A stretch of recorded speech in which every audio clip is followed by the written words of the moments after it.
नमस्कार साथियों, मैं नितेश शाहू लक्ष्य एकेडमी के इस ऑनलाइन प्लेटफॉर्म पर आपका स्वागत करता हूं। हमने पहले वीडियो में ये जानने की कोशिश की थी कि प्रबंधन से व्यापम ने किस तरह के प्रश्न पूछे हैं और आगे किस तरह के प्रश्न पूछे जाने की संभावना है। उम्मीद है आपने 2017-2018 के प्रश्न व्यापम की वेबसाइट पर जाकर देख लिए होंगे। आज हम चर्चा कर रहे हैं प्रबंधन के एक महत्वपूर्ण टॉपिक पर। आपके सिलेबस में लिखा हुआ है प्रबंधन की प्रकृति एवं महत्व। तो हम ये समझने की कोशिश करेंगे आज कि प्रबंधन की प्रकृति किस तरह की होती है। देखिए, अनेकों वैज्ञानिकों ने, अनेकों विद्वानों ने प्रबंधन को अलग अलग तरीके से डिफाइन किया है। कुछ लोगों ने कहा कि प्रबंधन एक कला है, कुछ लोगों ने कहा कि प्रबंधन एक विज्ञान है, कुछ लोगों ने यह भी कहा कि भाई प्रबंधन कला और विज्ञान दोनों ही है। तो कुछ विद्वानों ने यह माना कि प्रबंधन बेसिकली एक पेशा है। तो कुल मिलाकर 4 प्रकार की अवधारणाएं प्रबंधन की प्रकृति के बारे में चलती हैं। सबसे पहली अवधारणा चलती है कि प्रबंधन एक कला है। दूसरी अवधारणा क्या कहती है उसको भी समझते हैं। दूसरी अवधारणा में यह बताया जाता है कि प्रबंधन एक विज्ञान है। और तीसरी अवधारणा कहती है कि प्रबंधन कला भी है और साथ में प्रबंधन विज्ञान भी है। और चौथी अवधारणा आपको यह बताती है कि प्रबंधन एक पेशा है और प्रबंधन एक व्यवसाय भी है। तो अब हमको समझना है कि ये चारों अवधारणाएं क्या क्या कहती हैं, लोगों का ये क्यों मानना है कि प्रबंधन कला है, क्यों मानते हैं लोग कि विज्ञान कला है, प्रबंधन एक विज्ञान है। तो इन चीजों के बारे में हम समझने की कोशिश करते हैं। अब यहाँ पर ध्यान दीजिए, सबसे पहले हम ये समझने की कोशिश करते हैं कि प्रबंधन एक कला कैसे है। तो सबसे पहले हमको ये समझना पड़ेगा कि कला आखिर में होती क्या है। तो आप सबको पता है कि कला क्या है। कला बेसिकली किसी कार्य को एक बहुत अच्छे तरीके से करना ही एक कला के अंतर्गत आता है। एक उदाहरण से समझते हैं। आपके मोहल्ले में मान लीजिए एक मूर्तिकार है, वो मिट्टी से मूर्तियों का निर्माण कर रहा है। तो पहली बार जब वो व्यक्ति मिट्टी से मूर्ति बना रहा है तो उसकी मूर्ति में हो सकता है कुछ कमी रह जाए, वो उतनी सुंदर ना बने। दूसरी बार वो उन गलतियों को अलग करता है और मूर्ति को नए तरीके से बनाता है। अब हो सकता है उसकी मूर्ति पहले की अपेक्षा अच्छी बनी हो। तीसरी बार वह पुनः कोशिश करता है और उसके बाद वो देखता है कि लगातार कोशिश के बाद तीसरी बार जो मूर्ति बनी है वो उसकी बहुत अच्छे तरीके से बनी, बहुत सुंदर मूर्ति उसकी बनी हुई है। तो धीरे धीरे वो एक परिपक्व कलाकार के रूप में आपके सामने आता है और अब उसकी चारों तरफ उसकी प्रभावशीलता बढ़ती है कि वह व्यक्ति बहुत अच्छी मूर्तियों का निर्माण करता है। उस व्यक्ति की मूर्ति बनाने की जो सृजन क्षमता है वो अलग है। और ये उसने किस आधार पर किया? ये उसने किया अपने सतत अभ्यास के आधार पर, यह उसने किया अपने पुराने अनुभव से सीखने के आधार पर, यह उसने किया अपने ज्ञान के आधार पर। उसने अच्छी मूर्ति का निर्माण कैसे किया? व्यक्तिगत कौशल से। उसके अंदर जो मूर्ति बनाने का कौशल था उससे वह अच्छी मूर्ति को बना पाया। लेकिन एक बात समझते हैं, उसके निकट एक और व्यक्ति है, वो भी मूर्ति बनाने का काम कर रहा है, लेकिन उसकी मूर्ति बहुत अच्छे से नहीं बनती है। तो यहाँ पर ये पहले वाला व्यक्ति दूसरे वाले व्यक्ति को मूर्ति निर्माण सिखाता तो है, लेकिन दूसरा व्यक्ति उचित तरीके से मूर्ति का निर्माण नहीं करता। इससे एक बात भी स्पष्ट होती है कि कला का हस्तांतरण नहीं होता। तो यहाँ पर एक चीज समझ लीजिए कि आखिर में लोगों का ये क्यों मानना है कि कला, प्रबंधन एक कला है। इसके पीछे के क्या रीजन है उसको समझते हैं। इसको समझने के लिए अगर हम ये समझ गए कि कला के लक्षण कौन से होते हैं तो फिर हम आसानी से समझ जाएंगे कि प्रबंधन कला है या नहीं है। तो कला का पहला लक्षण, इस कहानी से हमने एक चीज समझी। कला का पहला लक्षण क्या होता है? कला का पहला लक्षण ये होता है कि आपके अंदर व्यक्तिगत हुनर होना चाहिए। अब पहला पॉइंट है कि आपके अंदर कौन सा हुनर होना चाहिए? व्यक्तिगत हुनर होना चाहिए। अर्थात आप किसी कार्य करने में निपुण होना चाहते हैं, आप उस कार्य को करने में दिलचस्पी रखते हैं, आप उस कार्य को करने में अपनी जी जान लगाते हैं, कि आपका हुनर कहलाता है। आप उसको बहुत अच्छे तरीके से करते हैं, ये आपका हुनर कहलाता है। तो एक प्रबंधक भी अपने संगठन में एक बहुत अच्छे तरीके से ऑफिस को अगर मैनेज करता है, ये उसका हुनर होता है। इसके बाद हम समझते हैं, बेसिकली अभी हमने क्या देखा कि वो जो मूर्तिकार था, उस मूर्तिकार ने पहली बार मूर्ति बिगाड़ दी थी, बहुत अच्छे से नहीं बनी थी। दूसरी बार उस व्यक्ति ने मूर्ति को सुधारने की कोशिश की और तीसरी बार में लगभग उस मूर्ति को परफेक्ट तरीके से उसने बनाया। अब एक बात बताएं, पहली बार बिगड़ा, दूसरी बार बिगड़ा, तीसरी बार परफेक्शन आया, ये किस आधार पर आया? ये आया सतत अभ्यास के माध्यम से। तो कला सतत अभ्यास भी मांगती है। कला अचानक से जन्म लेने वाली चीज नहीं है। हाँ, कला की प्रतिभा अंदर होती है, लेकिन जैसे जैसे उसको अभ्यास मिलता जाता है उसमें निखार आता चला जाता है। तो यहाँ पर ध्यान रखें, कला एक सतत अभ्यास से जन्मी हुई चीज होती है। इसके अलावा एक और चीज हमने देखा कि पहली बार जब उस मूर्तिकार ने मूर्ति को बनाया तो उससे बिगड़ी, दूसरी बार जब उसने बनाया तो थोड़ा सुधार आया, तीसरी बार जब उसने बनाया तो और सुधार आया। तो उसने क्या किया? उसने पुरानी समस्याओं को जाना, अपने व्यवहार को जाना कि उस मूर्ति को बनाने में वो किस तरीके से काम कर रहा था, और अब उसने व्यवहारिक ज्ञान के आधार पर, जो अभी वो काम कर रहा था, व्यवहारिक ज्ञान के आधार पर आखिरकार उसने एक परफेक्ट मूर्ति को बना ही लिया। तो कला व्यवहारिक ज्ञान भी मांगती है, ये एकाएक उत्पन्न होने वाली वस्तु नहीं है। इसके बाद देखें, सतत अभ्यास उसने किया। दूसरी चीज, एक और एग्जाम्पल, अच्छा उसकी सफलता कैसे हुई? वो मूर्ति बनाने में सफल कैसे हुआ? वो मूर्ति बनाने में सफल हुआ अपने चातुर्य से।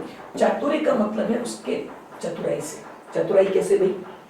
पहली बार जब मिस्टेक हुई थी उसने कोशिश किया कि उसको कैसे सुधारे, उस जगह को फुलफिल कैसे करे, वहां पे परफेक्शन कैसे लाए, ये उसका चातुर्य है।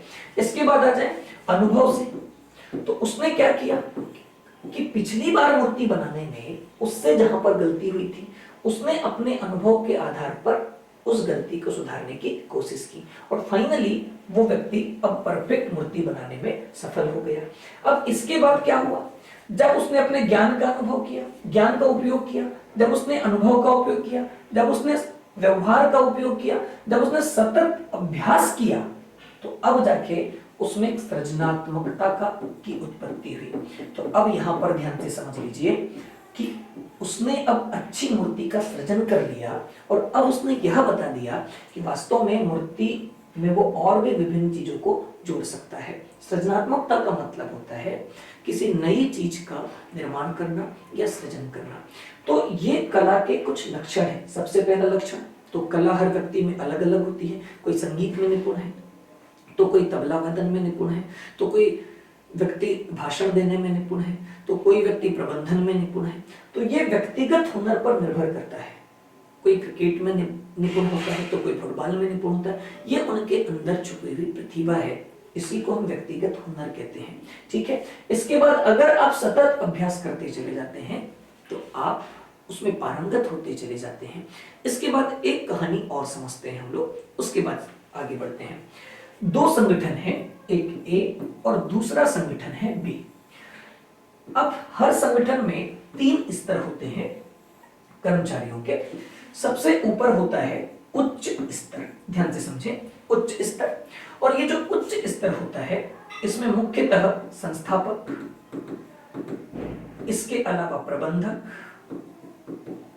इसके अलावा सीईओ जैसे कुछ उच्च पदों पर आसीन व्यक्ति इसमें शामिल होते हैं। दूसरा होता है मध्य स्तर, और मध्य स्तर में वो लोग शामिल होते हैं जो उच्च वर्ग के द्वारा लिए गए निर्णयों का क्रियान्वयन करते हैं। और तीसरा स्तर जो होता है ये निम्न स्तर होता है। निम्न स्तर पर वो लोग शामिल होते हैं जो मध्य स्तर के निर्देशों का पालन करते हैं। अब मेरी बात को ध्यान से समझना, ये जो उच्च स्तर वाले लोग होते हैं ये बेसिकली वैचारिक और प्रबंधकीय निर्णय लेते हैं। वैचारिक निर्णयों का अर्थ यह है कि ये लगातार संगठन को आगे कैसे ले जाना है उस पर रिसर्च करते हैं, उस पर अनुसंधान करते हैं, और उसके आधार पर नए विचारों को जन्म देते हैं, नई योजनाओं का निर्माण करते हैं, बजटिंग का काम करते हैं, और ये मध्य स्तर वालों को आदेश देते हैं कि हमने ये डिसीजन लिया है, आप इसे क्रियान्वित कर दीजिए। उसके बाद ये मध्य स्तर के लोग निम्न स्तर वालों को आदेश देते हैं कि भाई ऊपर से आदेश है, आप इसको क्रियान्वयन कर दो। तो अब यहाँ पर 2 चीजें समझना है। आखिर ये उच्च स्तर के लोग मध्य स्तर के लोगों से ज्यादा काम कैसे निकाल सकते हैं, मध्य स्तर के लोग निम्न स्तर के लोगों से ज्यादा काम कैसे निकाल सकते हैं, उसी का प्रबंधन हम यहाँ पर एक छोटे से उदाहरण से समझते हैं। ये एक ऑफिस है, इसमें एक व्यक्ति है प्रबंधक और एक व्यक्ति जो है वो निम्न स्तर का कर्मचारी है। अब होता ये है कि एक दिन निम्न स्तर का जो कर्मचारी है वो किसी कारणवश ऑफिस में लेट आता है और परेशान भी है, उसका काम में मन नहीं लग रहा। तो ये प्रबंधक महोदय इनके पास जाकर कहते हैं, भाई क्या बात है, आज आपका काम में मन नहीं लग रहा है, आप लेट भी आए हैं, कोई प्रॉब्लम है तो बताइए। तो निम्न स्तरीय कर्मचारी ने अब प्रबंधक के साथ अपने प्रॉब्लम को शेयर किया, दोनों ने मिलकर उसको सॉल्यूशन निकाल दिया। अब प्रबंधक भी खुश और ये निम्न स्तर का कर्मचारी भी खुश है। रीजन, इनका प्रॉब्लम सॉल्यूशन हो गया और अब इनके लिए जो व्यक्ति काम कर रहा है वो अपने प्रॉब्लम को भूलकर संगठन के लिए पर्याप्त मात्रा में काम करेगा। अब इससे दो बातें और हुई कि प्रबंधक को जब भी इसकी आवश्यकता पड़ेगी ये व्यक्ति उसके लिए काम करने के लिए तत्पर रहेगा, अर्थात इस व्यक्ति के मन में अब निष्ठा की भावना संगठन के प्रति, समर्पण की भावना संगठन और प्रबंधक दोनों के प्रति अब जागृत हो चुकी है। अर्थात क्या ये प्रबंधक अपने निम्न कर्मचारियों से काम करवाने की क्षमता रखता है? बिल्कुल, ये कला है। वहीं पर देखते हैं कि एक बी वाला संगठन है, इसमें भी वही एक प्रबंधक है और एक निम्न स्तर का कर्मचारी है। अब इसमें थोड़ा सा विपरीत परिस्थितियां हैं। निम्न स्तर का कर्मचारी ऑफिस पहुंचता है, किसी कारण से उसको देरी हो जाती है, उसके बाद में वो अपने प्रबंधक निम्न कर्मचारी को डांट देता है, भाई आप लेट क्यों आए हैं, इस समय तो काम नहीं होगा, फाइल टाइम पर चाहिए। तो ये ऑलरेडी ये व्यक्ति किसी कारण से परेशान है और अब प्रबंधक ने उसको आते ही डांट लगा दी है, तो अब इसका कार्य में मन नहीं लगेगा और अब इसके मन में अपने प्रबंधक के प्रति और इस संगठन के प्रति निष्ठा का जागृत होना बहुत मुश्किल है। तो इससे क्या होगा कि अब ये व्यक्ति टाइम टू टाइम काम करेगा। अगर प्रबंधक को कोई आवश्यक कार्य है समय के, ऑफिस के समय के बाद इसको कहेगा तो ये करने के लिए तैयार नहीं होगा। तो ये अब देखें कि क्या बी वाला प्रबंधक अपने कर्मचारी से काम करवाने की कला रखता है? नहीं। मान लेते हैं दोनों ने एमबीए किया हुआ है, दोनों की तकनीकी योग्यताएं एक समान है, दोनों की शैक्षणिक योग्यताएं एक समान है, लेकिन दोनों की व्यवहारिक योग्यता में काफी अंतर है। इन्होंने अपने कर्मचारी की भाव भंगिमा को देखकर यह परख लिया कि यह व्यक्ति किसी उलझन में है, उसकी उलझन को दूर करके ही उससे काम लिया जा सकता है। तो ये कला है। हम समस्त संगठनों में यह होता है कि उच्च तकनीकी स्तर के लोग ऊंचे पदों पर आसीन होते हैं, शैक्षणिक अर्हता लिए हुए लोग ऊंचे पदों पर आसीन होते हैं, लेकिन तकनीकी और शैक्षणिक योग्यता लोगों से काम करवाने में सक्षम नहीं होती। लोगों से काम करवाना भी एक कला है। तो वैसे ही यहाँ पर ध्यान से समझ लीजिए कि कला क्या है। कला बेसिकली काम करवाना है। तो अब देख लीजिए कि क्या एक प्रबंधक भी लोगों से काम करवाना जानता है? डेफिनेटली। तो ये बेसिकली कला के लक्षण है। पहला लक्षण व्यक्तिगत होना, दूसरा सतत अभ्यास, तीसरा व्यवहारिक ज्ञान, चौथा सफलता कैसे मिलेगी? भाई सफलता आपको मिलेगी किसी भी कलाकार के चातुर्य से, उसके अनुभव से। इसके बाद कला में सृजनात्मकता होती है और कला जो है काम करवाना भी एक कला है। अब यहां पर दो चीजें समझते हैं, ध्यान से देखेंगे तो आखिर इन लक्षणों के आधार पर आप प्रबंधन को भी कला मान सकते हैं। कैसे, उसको समझ लीजिए। अभी हमने इस उदाहरण में यह देखा कि ए वाला प्रबंधक अपने कर्मचारी से उसकी समस्या का सॉल्यूशन करके किसी भी समय पर काम निकलवा सकता है। ये क्या है? उस प्रबंधक का व्यक्तिगत हुनर है कि वो अपने कर्मचारियों से काम करवा सकता है। ये एक आर्ट है। दूसरी बात हमने देखा कि एक अभ्यास से आता है। अभ्यास से कैसे आता है? आज अगर किसी व्यक्ति को किसी संगठन में रख दीजिए, एक नियुक्ति दे दीजिए, वो त्वरित रूप से उस पूरे संगठन की जिम्मेदारियों को संभाल तो लेगा, लेकिन उसको व्यवस्थित तरीके से क्रमबद्धता के साथ में नहीं कर पाएगा। धीरे धीरे उसको ये कार्य आने लगते हैं। एक उदाहरण देता हूं, आपकी पटवारी पद पर जब नियुक्ति होगी, आप पहली बार जब सीमांकन के लिए जाएंगे, पहली बार जब आप कोई प्रतिवेदन लिख रहे होंगे तो आपको थोड़ी सी झिझक होगी। दूसरी बार लिख रहे होंगे तो थोड़ा सा आसान होगा, तीसरी बार और आसान होगा, और धीरे धीरे अभ्यास करते करते आप प्रतिवेदन लिखने में परिपूर्ण हो जाएंगे, आप सीमांकन में परिपूर्ण हो जाएंगे। तो सतत अभ्यास के माध्यम से आप देखेंगे कि आप भी उस कला में परिपूर्ण हो गए हैं। आपको सीमांकन बहुत अच्छे से आता है, आपको प्रतिवेदन भी अब बहुत अच्छे से आता है। तो ये जो आप जो सीमांकन कर रहे हैं, आप जो प्रतिवेदन कर रहे हैं, ऑफिस को जो मैनेज कर रहे हैं, ये बेसिकली किससे आता है? सतत अभ्यास से आता है। इसके बाद देखते हैं बेसिकली प्रबंधन एक व्यवहारिक ज्ञान है। अभी हमने यहां पर देखा कि इस व्यक्ति को व्यवहारिक ज्ञान है। इनकी भाव भंगिमा को देखकर ये समझ चुके थे कि ये किसी उलझन में है। ये व्यवहारिक ज्ञान से उत्पन्न होता है। जबकि ये वाले प्रबंधक महोदय अपने कर्मचारी के चेहरे को देखकर, उसके भाव को देखकर, उसके व्यवहार को देखकर ये समझ नहीं पाए थे कि ये किसी उलझन में है, और इस तरीके से वो असफल रहे थे अपने कर्मचारी से काम करवाने में। इसके बाद सफलता कैसे मिलेगी? अब यहां पर देखिए, सफलता मिलती चातुर्य से, आपके अनुभव से, और इसके अलावा ज्ञान से। तो मेरी बात को ध्यान से समझना। अब यहां पर इस व्यक्ति ने जैसे देखा कि भाई ये व्यक्ति तो परेशान है, तो उन्होंने क्या किया, अपना अनुभव निचोड़ दिया यहां पर, और उन्होंने कहा कि भाई देखिए, हो सकता है इस व्यक्ति के चेहरे पे ऐसा दिखाई दे रहा है, मतलब इसको एक किसी न किसी उलझन में है। ये अनुभव से जन्मता है किसी के चेहरे को पढ़ना। अब उन्होंने क्या किया, चतुरता दिखाई, उसके पास गए, उससे वार्ता की, उसकी प्रॉब्लम को सुना और प्रॉब्लम को सॉल्व किया। ये उनका चातुर्य के अंतर्गत आएगा। और अपने अनुभव के आधार पर, अपने ज्ञान के आधार पर उनकी समस्याओं का उन्होंने समाधान किया। तो अब वो कर्मचारी उनके लिए समर्पित है, उनके लिए निष्ठावान है। तो इससे संगठन का विकास निश्चित तरीके से होगा, और इससे क्या होगा कि तीनों स्तर पर समन्वय हमेशा के लिए बना भी रहेगा। तो ये एक अच्छे प्रबंधक की निशानी होती है। और अब आप देख ही रहे हैं कि ये दूसरों से काम करवाने में सक्षम भी हो चुका है। अब इसमें एक चीज और आती है कि प्रबंधन जो होता है ये हस्तांतरणीय नहीं होता है। अर्थात इसको भी थोड़ा सा समझ लीजिए, इनकी विशेषताओं में भी लिख सकते हैं। हस्तांतरणीय नहीं होता है।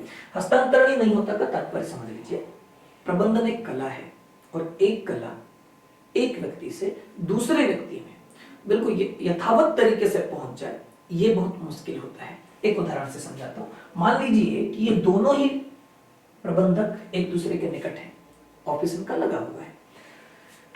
ये वाले प्रबंधक जो हैं, इन्होंने इनसे ट्रेनिंग भी ली हुई है, प्रबंधन की ही मान के चलिए ट्रेनिंग ले ली है। लेकिन आप देखते हैं आपके आसपास भी ऐसा होता है कि दो सगे भाई होते हैं या दो परिवार के लोग आपस में रहते हैं, लेकिन एक व्यक्ति बहुत अच्छे तरीके से रिश्तों को मैनेज करता है, तो दूसरा व्यक्ति जो होता है वो उतने अच्छे तरीके से रिश्तों को मैनेज नहीं कर पाता है। तो अब आप समझ गए होंगे कि प्रबंधन एक कला होती है। और अब इससे संबंधित कुछ प्रश्न जो पिछले आए हुए भी हैं वो हम सॉल्व करेंगे आगे। अब इससे क्या क्या प्रश्न बन सकते हैं ये समझते हैं। सबसे पहला प्रश्न आपके सामने यही बन सकता है कि प्रबंधन की प्रकृति किस तरह की होती है। आपसे प्रश्न पूछेगा, 4 विकल्प आपके आ जाएंगे। पूछ लेगा प्रबंधन कला होती है, प्रबंधन कला और विज्ञान दोनों होता है, प्रबंधन पेशा व्यवसाय होता है, और चौथा विकल्प हो सकता है दे दे कि तीनों ही विकल्प सही हैं। तो ये विकल्प हो जाएगा उपरोक्त सही है। उसके बाद हो सकता है पूछ लेगा कि भाई एक प्रबंधन की क्या क्या विशेषताएं हो सकती हैं, प्रबंधन की क्या क्या विशेषताएं होती हैं। तो आप, यह प्रबंधन एक कला क्यों है, ये एक प्रश्न बन सकता है। तो आप बोलेगा कि भाई कला में जिस तरह व्यक्तिगत हुनर होता है, प्रबंधन में भी उसी तरह व्यक्तिगत हुनर काम करता है। जिस तरह कला सतत अभ्यास के माध्यम से आगे बढ़ती है, प्रबंधन भी धीरे धीरे अभ्यास करने से आप उसमें परिपक्व होते चलते हैं। फिर देखेंगे कि कला एक व्यवहारिक ज्ञान से आती है, प्रबंधन भी एक व्यवहारिक ज्ञान से आती है। इस उदाहरण में हमने समझा था। इसके बाद हमने देखें कि भाई किसी कला की सफलता किस पर निर्भर करती है, उसकी चतुरता पर, उसके ज्ञान पर, उसके अनुभव पर। हमने यहां पर देखा अभी कि वो जो प्रॉब्लम में व्यक्ति था, प्रबंधक ने अपने चातुर्य से, अपने अनुभव से, अपने ज्ञान से उसकी प्रॉब्लम को सॉल्व किया और उसको अपने कर्मचारी के साथ समन्वय को स्थापित किया। तो इन तरीकों से आप ये देख सकते हैं कि प्रबंधन एक कला है। ठीक है। अब प्रश्न क्या क्या और बन सकते हैं उसको समझ लीजिए। आपसे पूछ लेगा कि एक अच्छा प्रबंधक में कौन से गुण होते हैं। देखिए, पहला पूछ लेगा उसमें व्यक्तिगत हुनर होता है, एक अच्छा प्रबंधक सतत अभ्यास करता है, एक अच्छा प्रबंधक व्यवहारिक ज्ञान पर निर्णय लेता है। चौथा ऑप्शन दे देगा उपरोक्त सभी सही है, तो उपरोक्त सभी सही है। फिर दे देगा एक दूसरा प्रश्न बना लेते हैं, पूछ लेगा कि एक अच्छे प्रबंधक की मुख्य विशेषताएं क्या हैं। तो आपने पूछ लेगा कि अच्छा प्रबंधक अपने कर्मचारियों से काम करवाना जानता है, एक अच्छा प्रबंधक अपने कार्य के दौरान चातुर्यता, अनुभव और ज्ञान का उपयोग करता है। तीसरा विकल्प दे देगा कि एक प्रबंधक में सृजनात्मकता होती है, और चौथा विकल्प पुनः दे देगा इनमें से सभी सही है। तो आपको यह निर्धारित करना है कि प्रश्नों की प्रकृति कैसे बनती है, और उसके आधार पर आपको इनको पढ़ते चलना है, और कोशिश ये करना है कि प्रश्न को खुद से बनाएं। अगर आप प्रश्नों को खुद से बनाने की कोशिश करते हैं तो उसमें यह होता है कि आपके एग्जाम में प्रश्नों को गलत करने की संभावनाएं बढ़ जाती, कम हो जाती हैं, क्योंकि जब आप प्रश्न खुद से बनाना सीख जाएंगे तो आपको यह पता चलने लगता है कि आखिर में हमसे एग्जाम्स में गलतियां कहां पर होती हैं। ठीक है, अब मुझे एक बात बता दीजिए कि क्या प्रबंधन हस्तांतरणीय है? यह भी प्रश्न बन सकता है। प्रबंधन हस्तांतरणीय नहीं है, ये बात क्लियर हो गई सभी को। इसके अलावा एक चीज और पूछी जा सकती है, क्या प्रबंधन में सृजनात्मकता होती है? बिल्कुल, एक प्रबंधन में सृजनात्मकता होती है। एक अच्छा प्रबंधक क्या करता है, अपने उत्पादों को नए नए डिजाइन के माध्यम से बेचने की कोशिश करता है, ये उसकी सृजनात्मकता कहलाती है। अब आते हैं प्रबंध की प्रकृति के दूसरे पार्ट पर। कुछ वैज्ञानिकों ने यह माना कि प्रबंधन एक विज्ञान है, तो अब हमको यह समझना है कि प्रबंधन आखिर में एक विज्ञान कैसे है। प्रबंधन को विज्ञान मानने का कारण क्या है, हमको यह समझना है। तो इसमें भी हम वही करेंगे। सबसे पहले हम यह समझने की कोशिश कर लेते हैं कि विज्ञान के लक्षण कौन से होते हैं। अगर आपको यह समझ आ जाएगा कि विज्ञान के लक्षण कौन से हैं, तो आप उसी आधार पर प्रबंधन के लक्षणों को समझ पाएंगे। ध्यान से समझते हैं, विज्ञान के लक्षण देख लेते हैं। सबसे पहला, आपको पता है अगर आप विज्ञान का अनुभव अध्ययन करते हैं तो विज्ञान के अध्ययन की पहली विशेषता यह है कि विज्ञान क्रमबद्धता लिए हुए होता है। तो पहला लक्षण तो विज्ञान का यह होता है क्रमबद्धता। तो यह विज्ञान का पहला लक्षण होता है। ठीक है, जैसे मान लीजिए मनुष्य के विकास का क्रम ही आप पढ़ रहे होंगे तो उसमें क्रमबद्धता आपको दिखाई देगी। तो वैसे प्रबंधन में भी क्रमबद्धता ही होती है, आगे हम बात कर रहे हैं। दूसरी बात, क्रमबद्धता होती है, वैज्ञानिक आधार ही होते हैं। वैज्ञानिक आधार पर ही हर सिद्धांतों का निर्माण होता है। भाई विज्ञान जो है उसमें तर्क शक्ति है, उसमें रिसर्च है, उसी वैज्ञानिक आधार पर विज्ञान के सिद्धांतों का निर्माण होता है। तो अभी हम आगे यह देखेंगे कि प्रबंधन में भी यही होता है। प्रबंधन भी वैज्ञानिक आधारों पर ही चलता है। बिना वैज्ञानिक आधार के अगर प्रबंधन होगा तो वह संगठन बहुत ज्यादा दूर तक गति नहीं कर पाएगा, अर्थात उसका विकास बहुत जल्दी थम सा जाएगा। तीसरी चीज समझते हैं कि जैसे आप देखेंगे विज्ञान में आप हर दिन पेपर पढ़ते होंगे, डिस्कवरी देखते होंगे, तो आप देखेंगे कि विज्ञान में हर दिन कुछ ना कुछ रिसर्च होता है। हर दिन वो किसी ना किसी बात पर एनालिसिस करते हैं और नए तथ्यों को लेकर आते हैं। तो प्रबंधन का भी यही काम होता है। प्रबंधन बाजार को एनालिसिस करता है, प्रबंधन ग्राहक की मनोवृत्ति को एनालिसिस करता है, प्रबंधन बाजार की मांग को एनालिसिस करता है, प्रबंधन इसके अलावा विपणन की प्रक्रियाओं को एनालिसिस करता है।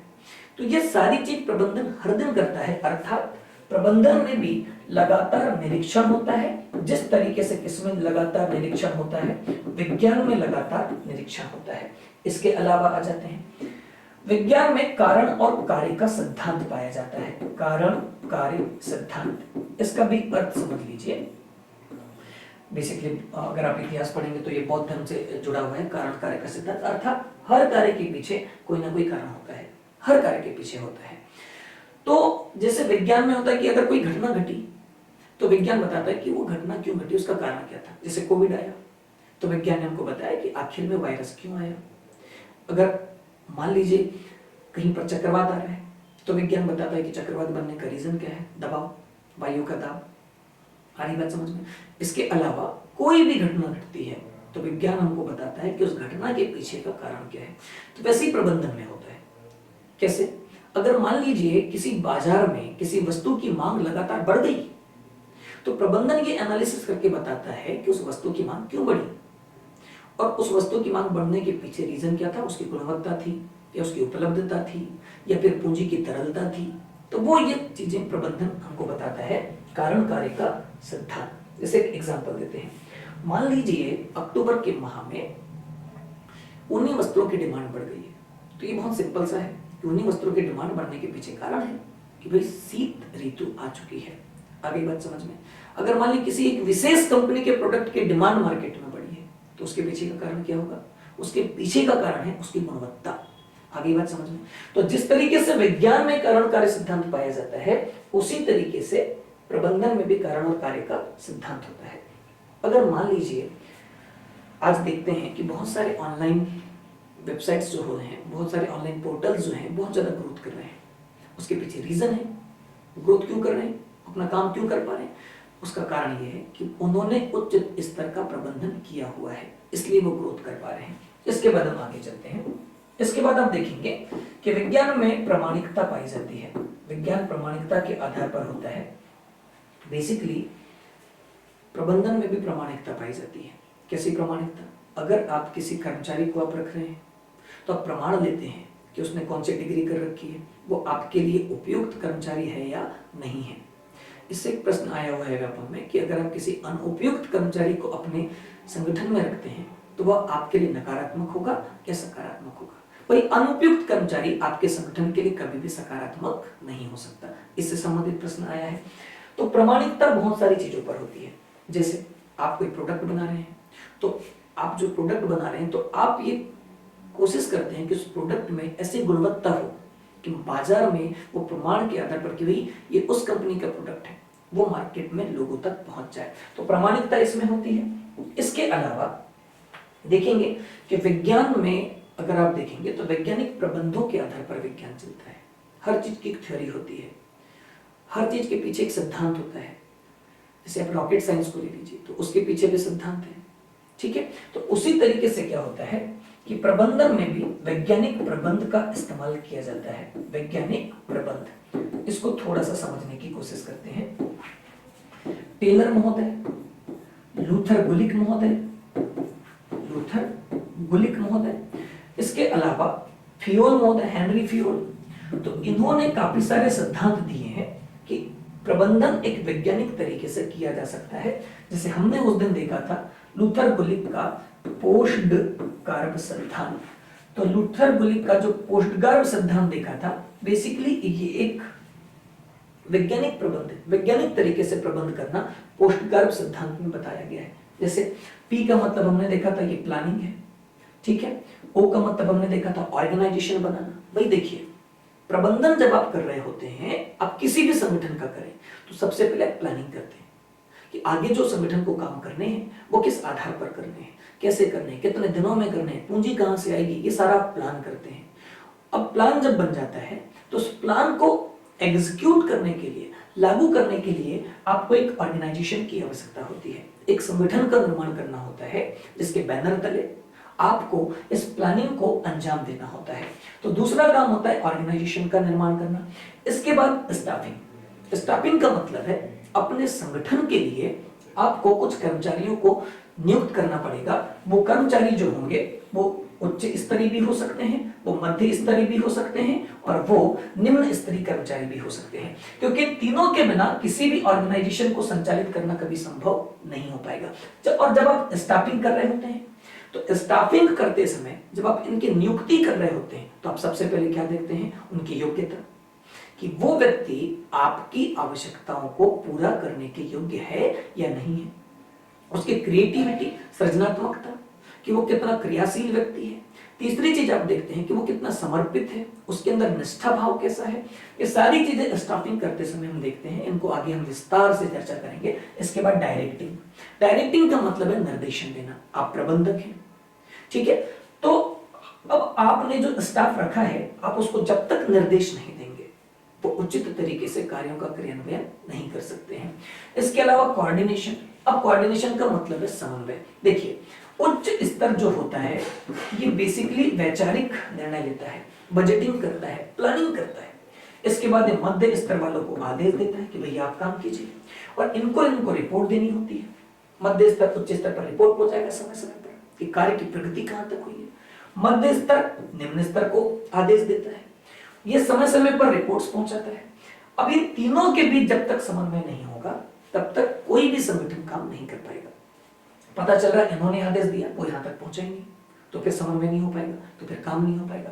इसके बाद रिपोर्टिंग, वही हमने रिपोर्ट की बात की। और अंतिम होता है बजटिंग, यानी कि आपने जो योजना बनाए हैं, आपने जो ऑर्गेनाइजेशन बनाए हैं, आपने जो स्टाफ रखे हैं, इन सारी चीजों के लिए आपके पास एक बजट चाहिए होता है। तो ये एक वैज्ञानिक सिद्धांत है। इन सातों के बिना, इनके बिना आप किसी भी संगठन को नहीं चला सकते। वैसे ही विज्ञान के सिद्धांत होते हैं। तो अब आप लोग समझ गए होंगे कि जिस क्रम की हम प्रबंधन को विज्ञान क्यों कहते हैं, एक बार पुनः समझने की कोशिश करते हैं। विज्ञान के लक्षण देख लें। सबसे पहले विज्ञान में क्या पाई जाती है, क्रमबद्धता। तो प्रबंधन में भी क्या होता है, क्रमबद्धता होती है। स्तर के आधार पर भी क्रमबद्धता है। हर संगठन में 3 स्तर है, ये उच्च क्रम है, ये मध्य क्रम है, ये निम्न क्रम है। तो जैसे विज्ञान में क्रमबद्धता है, ऐसी प्रबंधन में भी क्रमबद्धता पाई जाती है। इसके अलावा वैज्ञानिक आधार, जिस तरीके से विज्ञान वैज्ञानिक तथ्यों पर आधारित है, तर्क पर आधारित है, प्रबंधन भी वैज्ञानिक तथ्यों पर ही आधारित होता है। इसका एक सीधा सा उदाहरण देता हूं मैं आपको। वैज्ञानिक तथ्यों का अर्थ क्या है प्रबंधन के अंदर। दरअसल क्या होता है कि आप किसी संगठन में अगर काम कर रहे हैं, किसी भी संगठन में आप लोग जुड़े हुए हैं, तो वहां पर वैज्ञानिक आधार पर कैसे काम किया जाता है। सबसे पहले मार्केट का एनालिसिस किया जाता है किसी भी उत्पाद को विपणन करने के लिए। अगर आपकी संगठन कोई उत्पाद बना रहे हैं और आपको उसको बाजार में बेचना है, तो सबसे पहले आप क्या करते हैं, आप बाजार की मांग को खोजते हैं कि इस समय बाजार में किस वस्तु की मांग सबसे ज्यादा है और किस वस्तु की मांग सबसे कम है। तो जिस वस्तु की मांग बाजार में ज्यादा है, तो फिर आप उसमें देखते हैं कि उसकी मांग क्यों ज्यादा है, उसमें कौन सा कंटेंट ऐसा है, उसमें गुणात्मकता कितनी है, उसमें और क्या सुधार करने की संभावना है। और अब आप अपने प्रोडक्ट को उन वैज्ञानिक आधारों पर सुधार करते हैं और बाजार तक बेचते हैं। तो ये वैज्ञानिक आधार प्रबंधन में भी होगा। अब क्या होगा, अगर आपने पुराने बाजार में चल रहे प्रोडक्ट में सुधार कर दिया, किस आधार पर, वैज्ञानिक तथ्यों के आधार पर, तो अब आपका प्रोडक्ट बाजार में चल जाएगा। इसके बाद आते हैं निरीक्षण। एक चीज समझ लीजिए, विज्ञान लगातार निरीक्षण करता है, तो वैसे प्रबंधन भी करता है। प्रबंधन किसका निरीक्षण करता है, सबसे पहले तो उच्च स्तर के लोग मध्य स्तर के लोगों का निरीक्षण करते हैं कि ये उचित तरीके से काम कर पा रहे हैं या नहीं कर पा रहे हैं। मध्य स्तर के लोग निम्न स्तर पर काम कर रहे होते हैं, और निम्न स्तर पर जो पर्यवेक्षक होते हैं, निम्न स्तर पर पर्यवेक्षक के अलावा निम्न स्तर पर जो निरीक्षक होते हैं, जो फोरमैन होते हैं, वो और जो वर्कर्स होते हैं उनका निरीक्षण करते हैं। कैसे वस्तु को बेच रहे हैं उसका निरीक्षण करते हैं, कच्चा माल कितना पहुंच रहा उसका निरीक्षण करते हैं, मैन्युफैक्चरिंग कैसे हो रही उसका निरीक्षण करते हैं, पैकेजिंग कैसे हो रही उसका निरीक्षण करते हैं, कस्टमर तक किस समय तक एक माल पहुंच पा रहा है उसका निरीक्षण करते हैं। तो प्रबंधन भी निरीक्षण, अगर निरीक्षण आप लगातार नहीं करते रहेंगे तो आपके संगठन के उत्पादों में ढील आती है। इसलिए समय समय पर निरीक्षण करके उनमें खामियों को दूर किया जाता है, और इस तरीके से आप कह सकते हैं कि ये एक विज्ञान है। प्रबंधन में कारण कार्य का सिद्धांत पाया जाता है। बहुत सीधी सी बात है, अगर किसी व्यक्ति का प्रमोशन हो रहा है उसका रीजन है कि उसने अच्छे काम किया है, ठीक है। तो अगर किसी व्यक्ति को प्रमोट कर रहे हो अपने संगठन में, तो आपको पता है कि उसकी निष्ठा, उसका समर्पण किसके प्रति है, संगठन के प्रति है। तो ये चीजें आप स्पष्ट कर देती हैं कि प्रबंधन क्या है, बेसिकली एक विज्ञान है। तो आपको प्रश्न क्या बनेंगे, अब उस पर भी समझते हैं। आपसे पहला प्रश्न पूछ लेगा कि प्रबंधन को विज्ञान मानने के क्या कारण है। 4 विकल्प देगा। प्रबंधन में क्रमबद्धता पाई जाती है, प्रबंधन में वैज्ञानिक आधार पाया जाता है, प्रबंधन में निरीक्षण का सिद्धांत होता है, प्रबंधन में कार्य कारण का सिद्धांत हो सकता है लास्ट ऑप्शन पे देखिए उपरोक्त सभी सही है। तो इन तथ्यों को आपको दिमाग में रखना है और इन तथ्यों के आधार पर आपको चुनना है कि प्रबंधन आखिर में क्या है। आगे बात समझ में, प्रबंधन एक विज्ञान है। कुछ वैज्ञानिकों का यह मानना होता है कि प्रबंधन विज्ञान तो है, लेकिन साथ में प्रबंधन में कला भी मौजूद है। तो कुछ विद्वानों का मानना है कि प्रबंधन कला तो है, साथ में विज्ञान भी है। अब ऐसा क्यों है उसको समझते हैं। दरअसल कला और विज्ञान ये दोनों एक दूसरे के पूरक होते हैं। कला के बिना विज्ञान नहीं हो सकता और विज्ञान के बिना कला नहीं हो सकती। और यही रीजन है, कुछ लोगों का मानना है कि कला और विज्ञान दोनों, प्रबंध कला और विज्ञान दोनों ही है। इसका एक उदाहरण समझते हैं। मान लीजिए यहां पर एक एग्जांपल से आपको समझाने की कोशिश करता हूं कि आपने आज अपने संगठन में एक प्रबंधक की नियुक्ति की है, ठीक है। और ये प्रबंधक जो है ये बिल्कुल, इन्होंने एक डिग्री ले रखी है एमबीए की, ये प्रबंधन में इन्होंने बहुत अच्छा कोर्स कर रखा है, ठीक है। और इनके अंदर अपने कर्मचारियों से काम करवाने की कला भी है। इनका व्यवहार बहुत अच्छा है, अपने कर्मचारियों के भावों को समझ भी पाते हैं। ऑलरेडी ये तर्क पर चलने वाले व्यक्ति हैं, ये बहुत आंकड़ों के बारे में जानकारी रखते हैं, बाजार की इनको समझ है, बेसिकली लगातार निरीक्षण का गुण में पाया जाता है। तो ये आपके लिए काम करना शुरू करते हैं, कुछ समय तक आपके लिए बहुत अच्छे से काम करते हैं, ठीक है। लेकिन उसके बाद समझ आता है कि इस व्यक्ति ने अब आपके संगठन के लिए उचित तरीके से काम करना बंद कर दिया है। अर्थात मानवीय व्यवहार का कोई भरोसा नहीं होता। इसलिए लोग कहते हैं कि यह ना तो पूरी तरह कला है, ना तो पूरी तरह विज्ञान है। हालांकि ध्यान दें, इस पहलू से बहुत ज्यादा प्रश्न नहीं पूछे गए हैं और आगे भी पूछे जाने की उतनी संभावना नहीं है। सिर्फ प्रकृति में याद रखना है कि प्रबंधन एक कला भी है और प्रबंधन एक विज्ञान भी है। अगली बात समझ में। अब आगे चलते हैं। इसके बाद हम बात करते हैं कि प्रबंधन का चौथा पहलू, कि प्रबंधन एक पेशा है, प्रबंधन एक व्यवसाय है, उसको समझने की कोशिश करते हैं। प्रबंधन एक पेशा या व्यवसाय। तो सबसे पहले तो आपको यह समझना है कि पेशा या व्यवसाय एक्चुअल में होता क्या है, व्यवसाय क्या है, इसकी डेफिनेशन क्या होती है, उसको समझ लेते हैं। ध्यान दें, दरअसल आप कह सकते हैं आप कोई ऐसा कार्य करते हैं जिससे धनार्जन होता है, मतलब आप कोई ऐसा कार्य कर रहे हैं जिससे आपको धन की प्राप्ति होती है, धनार्जन होता है, धनार्जन होता है कार्य से, तो ये आपका व्यवसाय कहलाएगा। जैसे अगर आप कहीं पर पढ़ा रहे हैं तो आप पढ़ाने के दौरान आपको जो मेहनताना प्राप्त होता है वो आपका शिक्षा व्यवसाय कहलाता है। अगली बात समझ में। अब इसके कुछ उदाहरण को समझते हैं कि प्रबंधन पेशा या व्यवसाय कैसे है। मान लीजिए कि आप एक आयकर दाता हैं, आप आयकर दाता हैं, आप अपनी इनकम पर टैक्स गवर्नमेंट को दे रहे हैं। चूंकि टैक्स की दर ज्यादा है तो आप ये चाहते हैं कि आप टैक्स वाला पैसा गवर्नमेंट को ना दें, बल्कि ऐसी जगह इन्वेस्ट कर दें जिसके बाद गवर्नमेंट को टैक्स देने की आवश्यकता ना पड़े।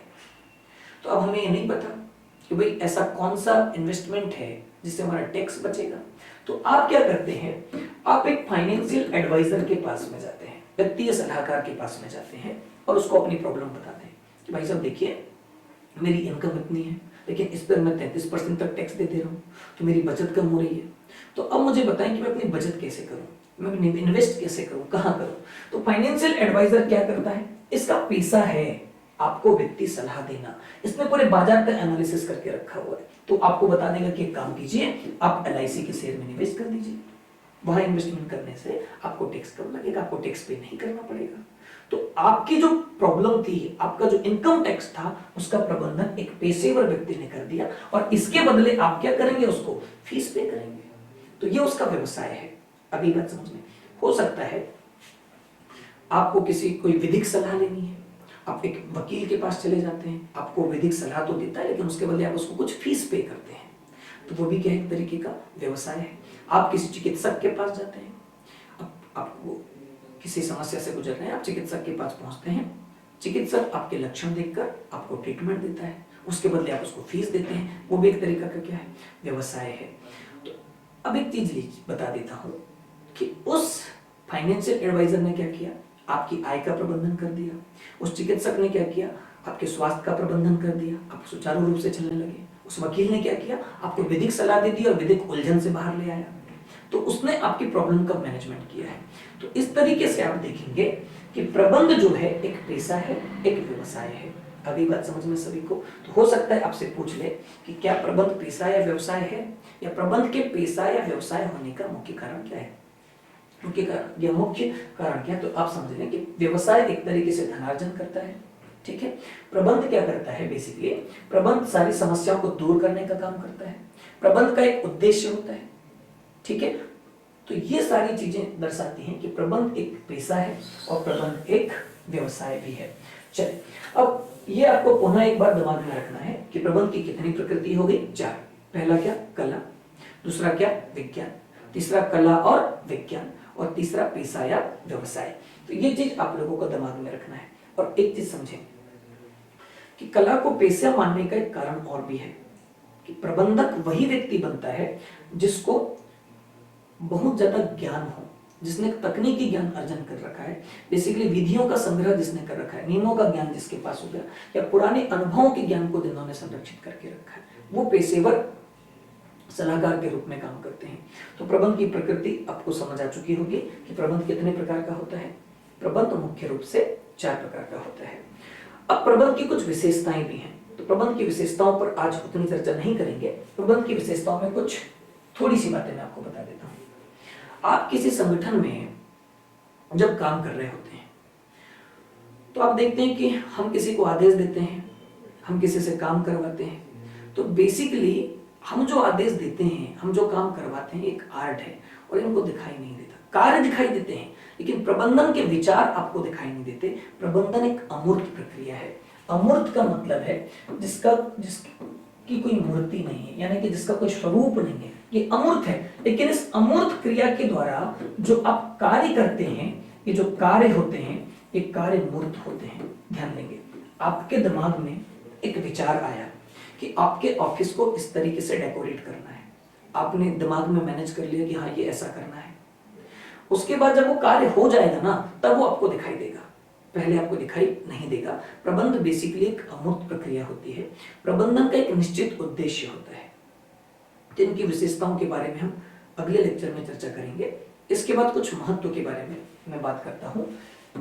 महत्व बेसिकली देखें कि प्रबंधन के क्या महत्व होते हैं।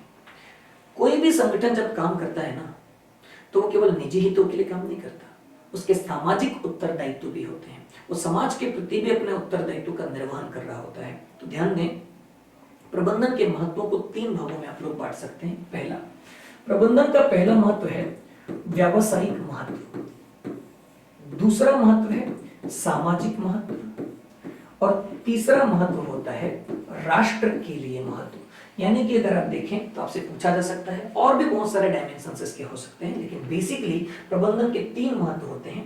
पहला व्यवसायिक स्तर पर महत्व, दूसरा सामाजिक स्तर पर महत्व, और तीसरा राष्ट्र के स्तर पर महत्व। तो यहाँ पर देखें कि प्रबंधन का व्यवसायिक स्तर पर महत्व क्या होता है।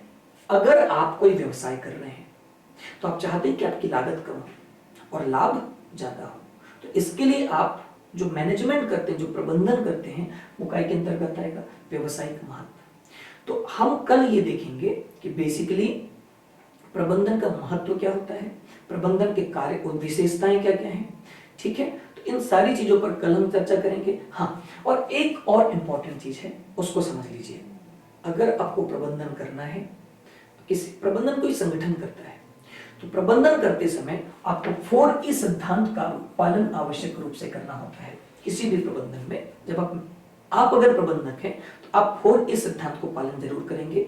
देखिए 4E सिद्धांत में क्या होता है, जो पहला E है इसका मतलब है एफिशिएंसी, और एफिशिएंसी का मतलब होता है दक्षता। दक्षता का अर्थ क्या है, दक्षता का मतलब है किसी कार्य को कुशलता पूर्वक करना, ये दक्षता है। उदाहरण से समझाता हूं, एक व्यक्ति बहुत अच्छी टाइपिंग करता है तो हम ये कहते हैं कि वो टाइपिंग में दक्ष है। एक व्यक्ति बहुत अच्छे से चित्रकारी करता है तो हम कहते हैं वो चित्रकारी में दक्ष है। तो किसी भी समय अगर कोई भी आपको प्रबंधन करना है तो आपको दक्षता, आपके अंदर दक्षता का गुण होना आवश्यक है। प्रबंधक के अंदर भी, मध्य स्तरीय व्यक्तियों के अंदर भी, निम्न स्तरीय कर्मचारियों के अंदर भी। संगठन में के कर्मचारियों में, अधिकारियों में जितनी ज्यादा दक्षता होगी उतना ही गुणवत्ता पूर्वक आपका कार्य होगा, उतना ही ज्यादा विपणन कर पाएंगे, उतना ही ज्यादा उत्पाद कर पाएंगे, और उतना ही अधिक आप लाभ कमा पाएंगे, उतना ही अधिक सामाजिक उत्तरदायित्वों का निर्वहन कर पाएंगे। दूसरे ई का मतलब होता है इकोनॉमी। इकोनॉमी का मतलब होता है मितव्ययता। तो अब मेरी बात को ध्यान से समझना, किसी भी संगठन को सुचारू रूप से संचालित करने का एक मूल सिद्धांत यह है कि वो संगठन मितव्ययी हो, अनावश्यक खर्चों से बचे।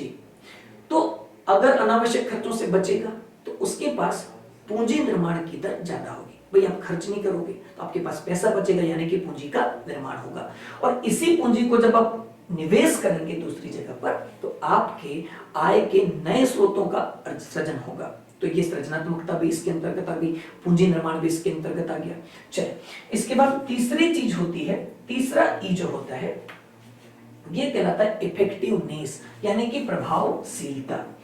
प्रभावशीलता, इफेक्टिवनेस, तो ये भी किसी संगठन के अंदर, किसी प्रबंधन के अंदर आवश्यक है। प्रभावशीलता का तात्पर्य क्या है कि आप अपने कर्मचारियों, अपने अधिकारियों के साथ में एक ऐसा माहौल तैयार करें कि आपके उत्पादन, आपकी गुणवत्ता बनी रहे।